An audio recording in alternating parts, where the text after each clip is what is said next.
the last years, and she was right. But through the whole process, I've changed, and I saw that I really love her, and I would like to show her that. And I have really changed, and now I think I will be the best candidate for her to spend the rest of her life with me. Isn't the universe supposed to give me another chance, another shot with her? Thank you. The universe gives you all sorts of chances, but it may not necessarily be with what you consider to be the same person.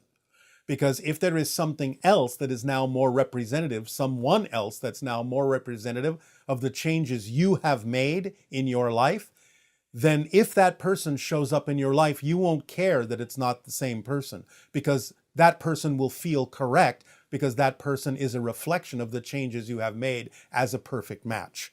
So don't insist that you know that you are the best candidate for that other person, because you don't actually know that for a fact.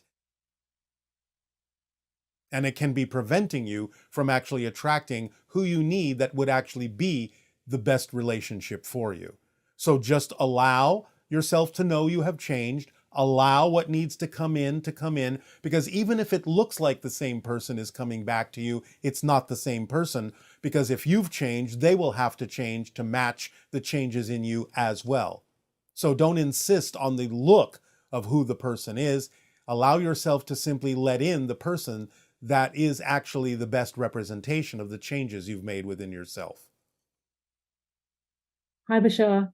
My question is about variations of gender expression and the new species of humans that you speak of coming through. Currently on the planet, there's a lot of anger and violence projected towards people who are not cisgendered.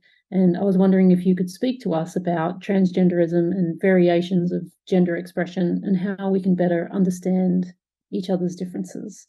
Within this, I'm also curious about this new species of human that you speak of coming through, and if in that evolution we are moving beyond the old understandings of sex and gender, and if we are collectively moving towards a more androgynous expression. Thank you so much.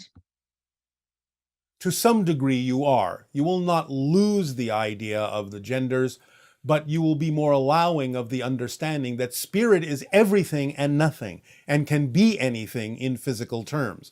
So the idea of transgender people is a way of showing humanity that it can actually choose what to be in a far wider range of expressions than it may have previously thought, that it is more fluid than it thinks, that it is more capable of expressing itself in a multitude of ways than previously thought.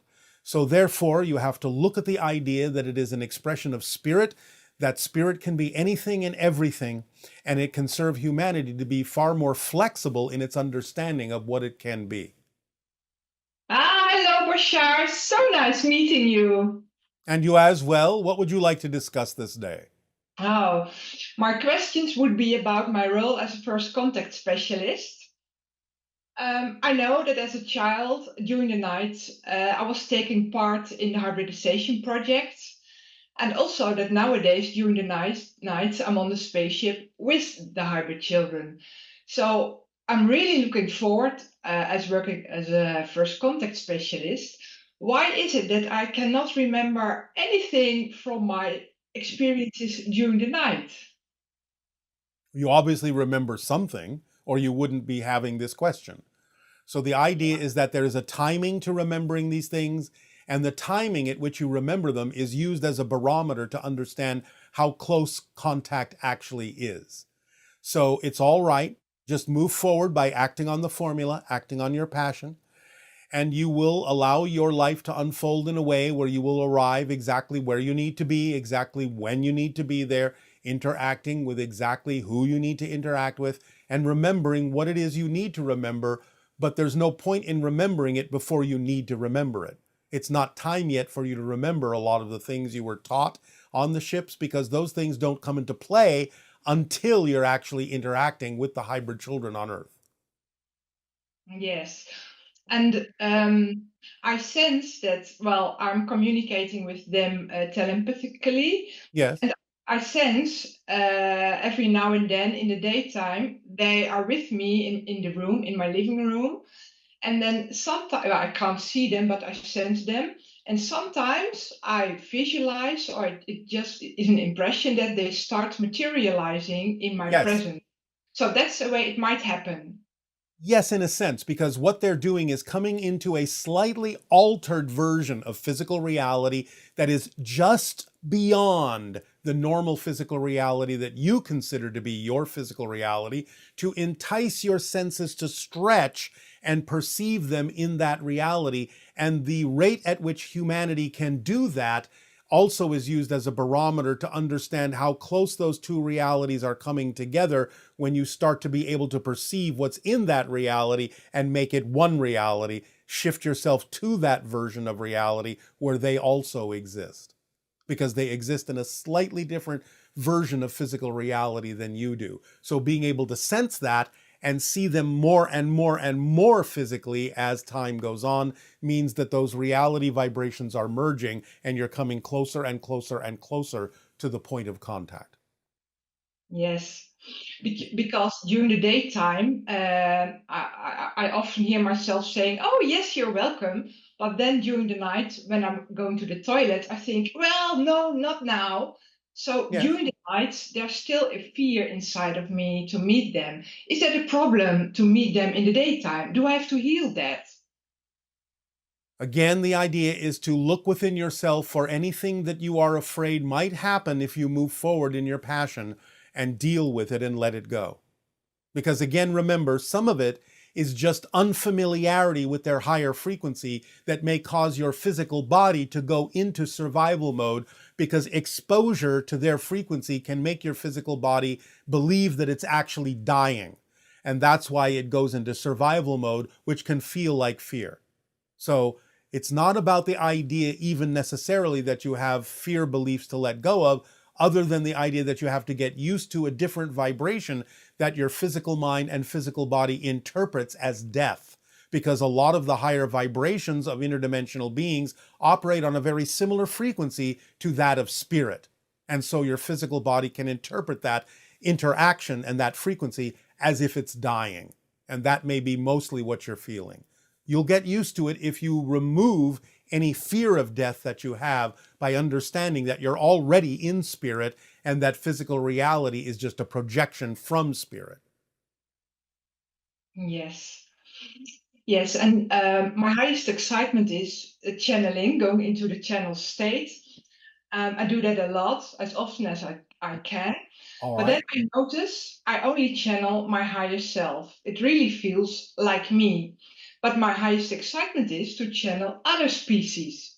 Why But you is this start with your so? higher self. You start with your higher self, like many channels do, to get you used to the idea of operating on that level. If and when you start channeling for other people, then it may need to call in other beings. But the idea is that when you channel for other people who have questions that they want answers to, that grounds the information and energy in them and pulls it through you so that you don't have to think about it. But you're getting used to the state by dealing with your own higher self first. This is common. Okay, yes. So the way to advance it is to channel for other people who have questions to which they really desire the answers. Then it may call in other kinds of beings. And I already do that, but I All guess right. I'm not ready for the next step. That's all right. And remember, there's nothing wrong with the information coming from your own higher self. It's every bit as capable as any other dimensional being or extraterrestrial in delivering information that can help people. So you may not necessarily insist on having to go beyond that. Just allow the information that serves people to come through from whatever source it needs to come through. Don't insist that you have to connect to other beings if your higher self is doing the job. Yeah, clear. All right? Yeah, yes. All right. And Does that can serve I, you? yes, that does serve me. Can I All ask right. more, please? Yes. It would be about red light synchronicities and limiting beliefs. My highest excitement is manifesting an alien contact center, And in the Netherlands, we have an option to a beautiful piece of land next to the forest. And that would be a great place for that alien contact center. All right, I cannot comment on this at this time. Just follow the formula and see what happens. Okay. And how do I make the difference between red light synchronicity or a limiting belief or a lack of trust With inside me? honest self-examination as to whether you are dampening the excitement or whether the passion still remains, but you're unable to act on the opportunity. Usually, red light synchronicity allows the passion to act on an opportunity to remain, but removes the capability of acting on the opportunity. Whereas limiting beliefs can actually make the passion diminish. Yeah, okay. Yes. Yes, All right? thank you so much. Yes, All thank right. you. We thank you for your interaction. Aveo. Aveo, thank you so much. Yes. Hi, Bashar. My name is Lisa, and I'm asking a question regarding your comments that there is no hole or center core in the Earth. And I know that there was a question about this a while back, and you said no, that there was no hole in the center of the Earth. However, Richard Byrd, in his personal journal, when he had his expedition on behalf of the United States in Antarctica, put in his notes that there was a hole in the Earth, and he actually flew his plane in this hole and actually met with aliens. I wanted to know more about your opinion on this and if you had any comments on that. Thanks so much. Bye-bye. Yes, we have discussed this before. Many people, when they think they have actually entered the physical Earth, have simply gone through a portal into another dimension. They do not perceive that they have done this and therefore think that what they're experiencing is physically inside the Earth, when in fact it's in a different dimension altogether. In which that could be done, so they did not take advantage any further, any longer, of the creation of Homo sapiens in a negative way. And what eventually happened to their planet? Is it still around? It's still around, but it exists in a different dimension, and it is more connected to the star system you know as Cygnus. And what do they call it, the planet? Are you asking for the Anunnaki's own language for their own world? Yes, Ashea. thank you. Many people use the biblical book of Revelation to point to events happening in the future, which they think is now. Others say the book was referencing Rome at that time. Are there really any truly prophetic verses in the Bible that corresponds to events happening now? Yes, some of them. We're not going to go into detail about that. It serves no relevant purpose at this time. Researchers at the Pyramid of Giza discovered what they call the Pyramid Inch stone, which they have extrapolated along with corridors of the pyramid to be a timeline of the future corresponding to major world events. The timeline appears to end in 2033.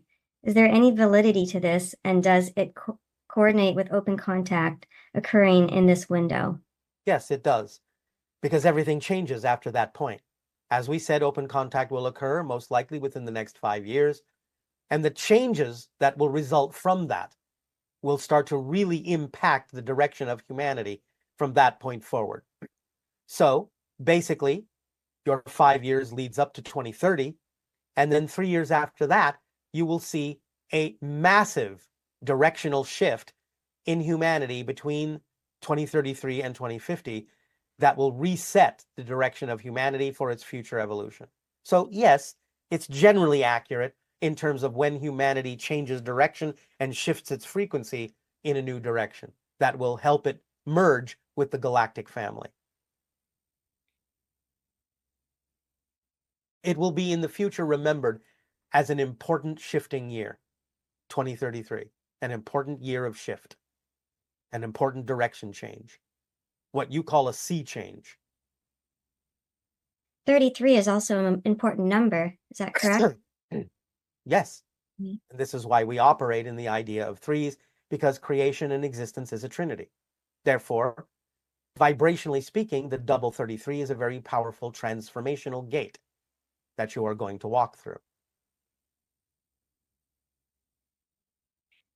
In 1566, there was a UFO phenomenon over the city of Basel, Switzerland. Many discs appeared to be flying over for a day. This sighting reappeared 3 weeks later. It was recorded by many people in the local newspapers. What was that? Is that city a vortex for UFOs? It is, but what they experienced was a wave from one parallel reality to your parallel reality of another wave of the grays coming through.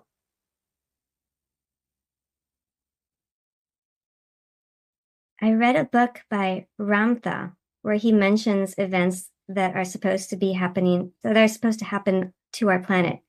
He spoke about the fall of the world as we currently know it.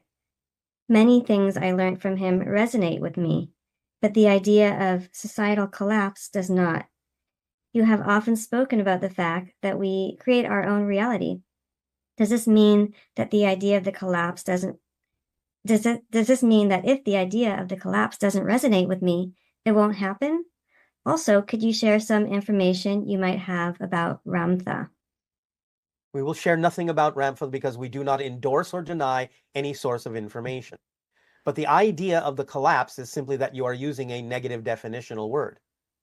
We have already talked quite extensively about the idea that your entire society is about to be reset and restructured, especially with regard to open contact.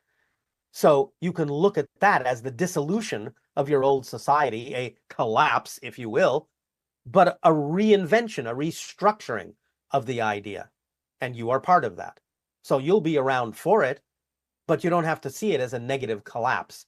See it as a restructuring, a redirecting, a reinventing. My 5-year-old autistic son recently came to me with a piece of paper. He had written Orpek on the paper. He told me that this is his spirit name. He's only 5, and we do not really discuss these things. He asked me what my spirit name is, and I didn't know what to tell him. Why did my son do this? What is Because this? children are still strongly connected to spirit, especially up to the ages of 7 and 10 even. They still know their connection to spirit. They still can communicate with spirits. So it's natural for a child to remember themselves as a spirit, as a soul, and can transfer a lot of information about the spirit realm to those in physical reality. So pay attention.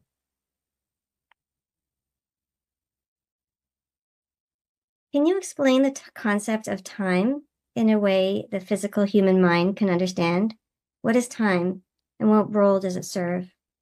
Well, as we said, time is a side effect of your consciousness shifting through multiple parallel realities billions of times per second. The idea of time is so that you can experience the process of creation. It's like saying, in a timeless state, I'm going to tell you a story. So here's the story from a timeless perspective. Once upon a time, and they lived happily ever after.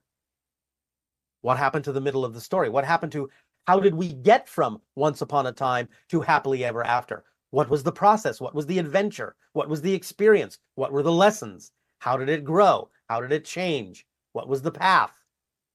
So time exists within the soul, a certain focus of the soul, to experience the process, to experience the story unfolding so that you can discover yourself from a new point of view. That's how creation expands. As we have said, the structure of existence never changes.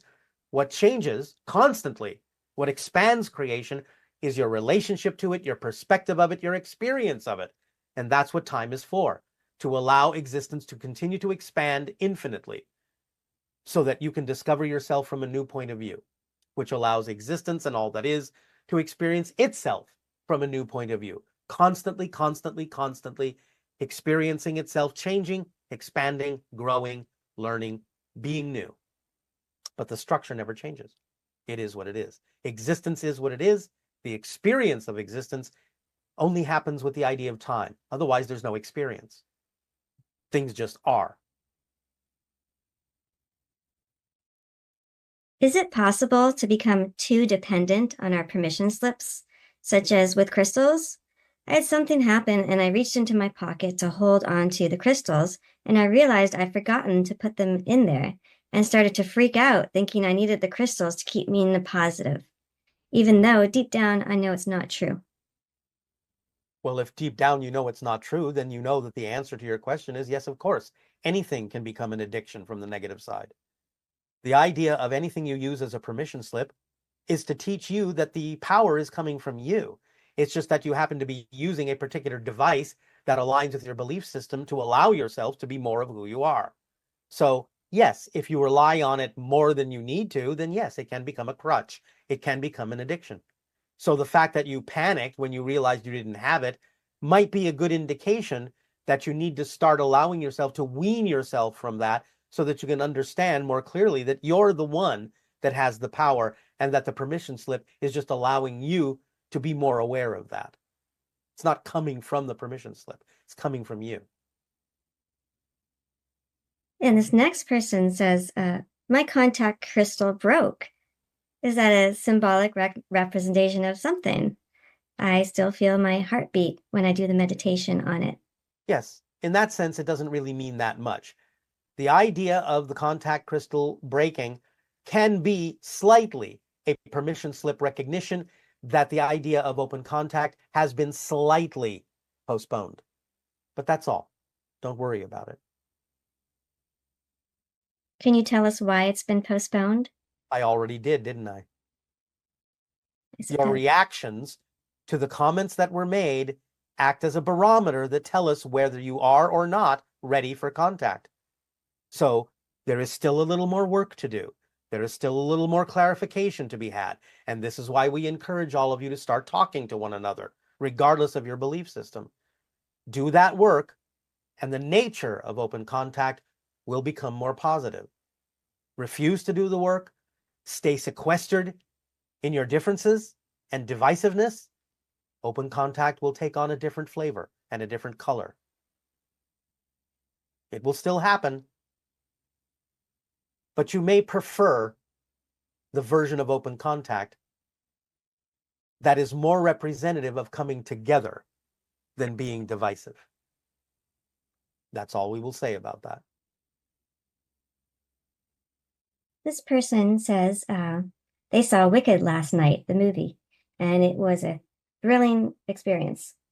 Why is the story of the Wizard of Oz and its iterations so significant in our culture? Well, again, what we've been talking about, the idea of two different points of view that can come together or that can be flung apart. Which will it be? So use your magical selves, be the wizards that bring the two sides together so that the land of Oz, your world, can live in peace and harmony and respect instead of being so divisive. The splitting prism doesn't mean that you have to experience the idea of divisiveness. It simply means that you will experience whatever is relevant for you. It's not a contradiction or a mutually exclusive state of affairs to the idea of harmony and peace on your world. So create a new reality. You can shift. You're still splitting to new realities. You're still moving, still shifting through different parallel versions of Earth.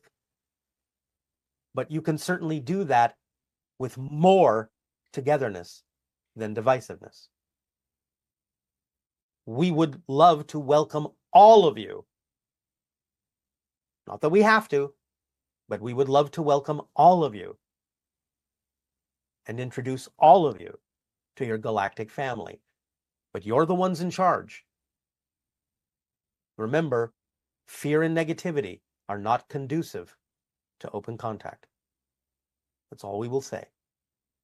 And we are not pointing fingers at any one side.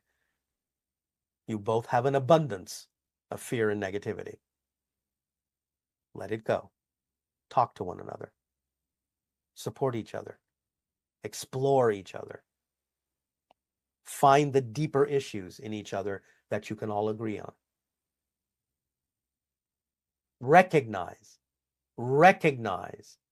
in each other's character what is representative of a willingness to be a true person and what is representative of being something out of alignment.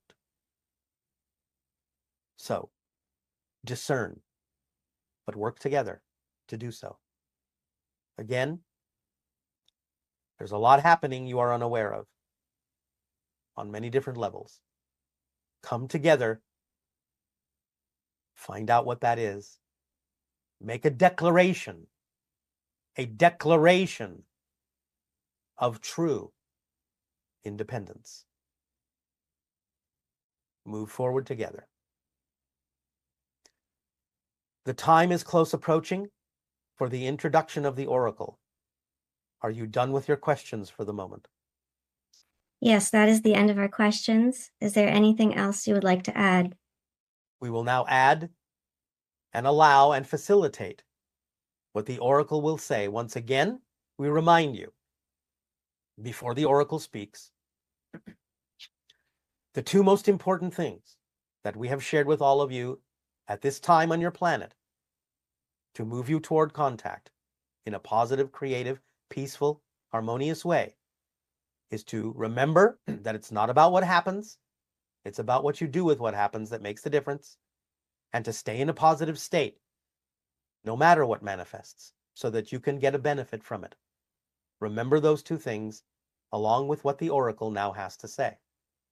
Again, we encourage you, since the oracle will repeat this 3 times in its transmission, to write it down so there is no misunderstanding. And again, I remind you, we completely leave it up to you to understand, to divine the meaning and the mystery and the interpretation of what the oracle will say. We will not help you with this. This is left in your hands. But use it creatively. Come from your heart. Come from your soul. Everything will be fine. Everything will be fine. We will now allow the facilitation of the oracle, who will repeat the transmission 3 times.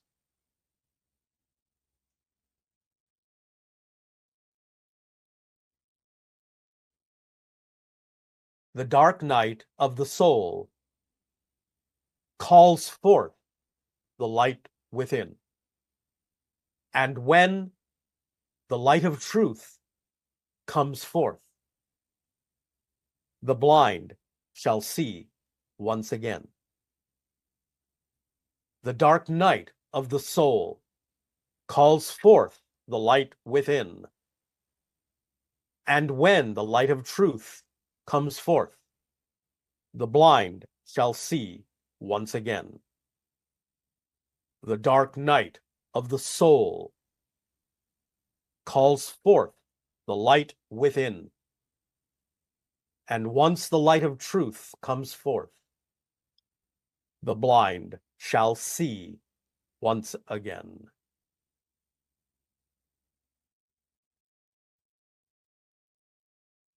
This is a being from the Interstellar Alliance Council.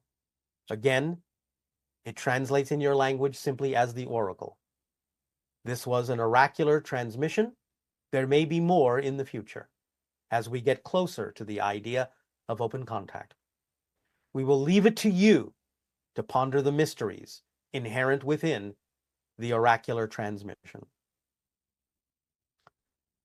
We will thank you at this time for allowing this transmission to occur. Our deep appreciation to all of you. Our unconditional love to all of you. Take heart. Be at peace. Continue to breathe. Relax into the remainder of the transmission. Just breathe. Just breathe. Just breathe.